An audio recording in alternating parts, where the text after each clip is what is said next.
penjajahan Jepang. Tapi sebelum itu, kita mundur sedikit ke peristiwa yang menjadi awal dari semuanya, yaitu serangan Jepang ke Pearl Harbor.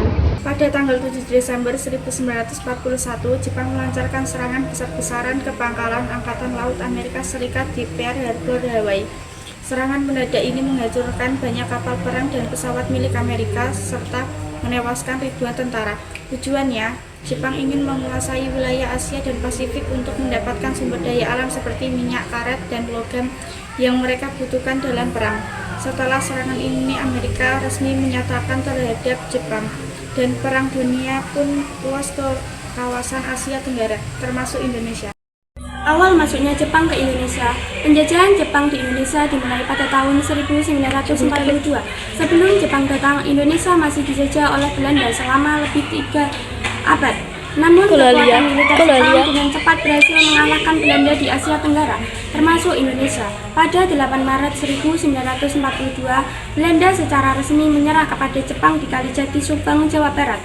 Sejak saat itulah Indonesia berada di bawah kekuasaan militer Jepang. Awalnya, kedatangan Jepang disambut dengan sukacita oleh rakyat Indonesia. Mereka datang dengan propaganda sebagai saudara tua, membawa semangat Asia untuk orang Asia. Jepang menjanjikan kemerdekaan, kebebasan dari penjajahan Barat, dan kehidupan yang lebih baik. Namun ternyata, semua itu hanya janji manis. Jepang sebenarnya ingin memanfaatkan sumber daya alam dan manusia Indonesia untuk kepentingan perang mereka di Pasifik. Masa pendudukan, kehidupan rakyat Indonesia justru semakin menderita. Jepang menerapkan sistem kerja paksa yang dikenal dengan sebutan rumusya.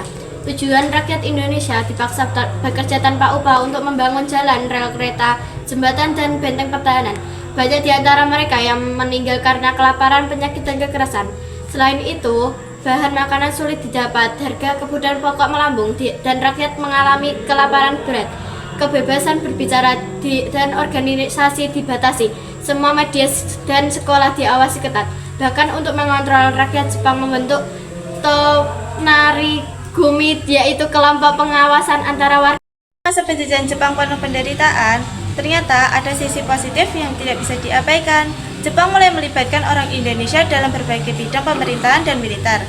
Mereka membentuk organisasi seperti PETA, Pembela Tanah Air, dan Heiho. Tempat pemuda Indonesia dilatih menjadi tentara. Dari sinilah muncul tokoh-tokoh besar seperti Jenderal Sudirman, serta pemimpin nasional seperti Soekarno dan Hatta yang mulai bernegosiasi dengan Jepang. Selain itu, Jepang juga mendirikan organisasi seperti Putra dan Jawa Hokkai. Meskipun awalnya dibuat untuk mendukung Jepang, organisasi ini juga menumbuhkan semangat persatuan dan kesadaran nasional di kalangan rakyat Indonesia. Tinggi kemerdekaan dan akhir kekuasaan Jepang. Menjelang akhir perang, posisi Jepang semakin lemah karena kalah melawan sekutu. Untuk menarik simpati rakyat Indonesia, Jepang mulai menjadikan kemerdekaan pada 1 Maret 1945. Dibentuklah PPUKI, Badan Penyelidikan Usaha-Usaha Persiapan Kemerdekaan Indonesia, untuk menyiapkan desain negara dan rencana kemerdekaan. Kemudian dibentuklah PPKI, Panitia Persiapan Kemerdekaan Indonesia, yang nantinya akan memformalisasikan kemerdekaan. Namun sebelum janji itu benar-benar diwujudkan, Jepang kalah perang setelah Amerika menjatuhkan bom atom di Hiroshima dan Nagasaki pada Agustus 1945. Kekalahan Jepang inilah yang membuka jalan bagi Indonesia untuk memproklamasikan kemerdekaannya pada 17 Agustus 1945. Jadi teman-teman, masa penjajahan Jepang di Indonesia memang singkat, hanya sekitar 3,5 tahun. Tapi dalam waktu sesingkat itu, penderitaan rakyat begitu besar. Namun di balik penderitaan itu lahir semangat baru, semangat untuk merdeka dan membangun bangsa sendiri. Dari sejarah ini kita belajar bahwa setiap penderitaan punya makna dan perjuangan tidak pernah sia-sia. Mari kita selalu menghargai jasa para pahlawan kita.